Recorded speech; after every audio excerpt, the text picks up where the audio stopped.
اعوذ باللہ من الشیطان الرجیم، بسم اللہ الرحمن الرحیم۔ مولا کائنات حضرت امیر المومنین علی بن ابی طالب علیہ السلام کے مجموعہ کلام نہج البلاغہ کے پہلے باب کا خطبہ نمبر 62۔ اللہ کے بندو، اللہ سے ڈرو اور موت سے پہلے اپنے اعمال کا ذخیرہ فراہم کر لو، اور دنیا کی فانی چیزیں دے کر باقی رہنے والی چیزیں خرید لو۔ چلنے کا سامان کرو، کیونکہ تمہیں تیزی سے لے جایا جا رہا ہے، اور موت کے لیے آمادہ ہو جاؤ کہ وہ تمہارے سروں پر منڈلا رہی ہے۔ تمہیں ایسے لوگ ہونا چاہیے جنہیں پکارا گیا تو وہ جاگ اٹھے، اور یہ جان لینے پر کہ دنیا ان کا گھر نہیں ہے، اسے آخرت سے بدل لیا ہو، اس لیے کہ اللہ نے تمہیں بیکار پیدا نہیں کیا، اور نہ اس نے تمہیں بے قید و بند چھوڑ دیا ہے۔ موت تمہاری راہ میں حائل ہے، اس کے آتے ہی تمہارے لیے جنت یا دوزخ ہے، اور مدت حیات جسے ہر گزرنے والا لحظہ کم کر رہا ہے، اور ہر ساعت اس کی امارت کو ڈھا رہی ہے، کم ہی سمجھی جانے کے لائق ہے۔ اور وہ مسافر جسے ہر نیا دن اور ہر نئی رات لگاتار کھینچے لیے جا رہے ہوں،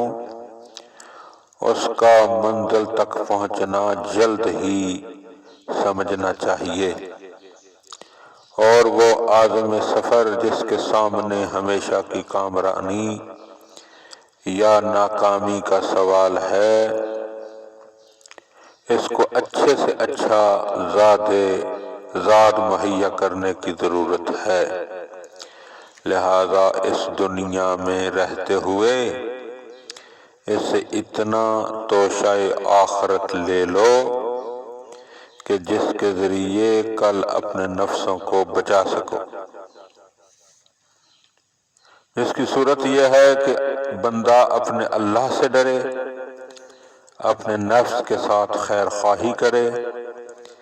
مرنے سے پہلے توبہ کرے، اپنی خواہشوں پر قابو رکھے،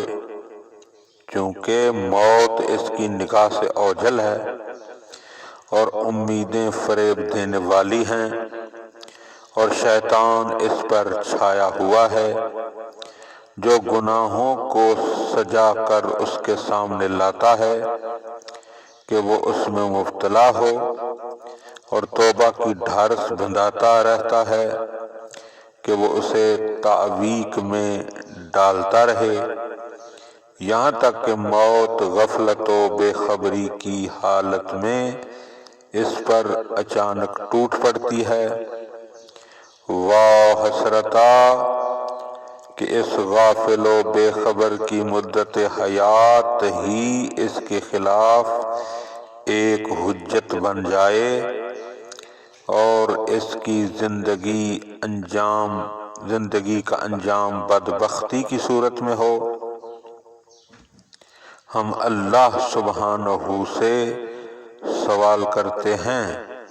کہ وہ ہمیں اور تمہیں ایسا کر دے کہ دنیا کی نعمتیں سرکش و متمرد نہ بنا سکیں، اور کسی منزل پر اطاعت پروردگار سے درماندہ و عاجز نہ ہوں، اور مرنے کے بعد شرمساری اٹھانا نہ پڑے، اور نہ رنج و غم سہنا پڑے۔ اللہم صلی علی محمد و آل محمد۔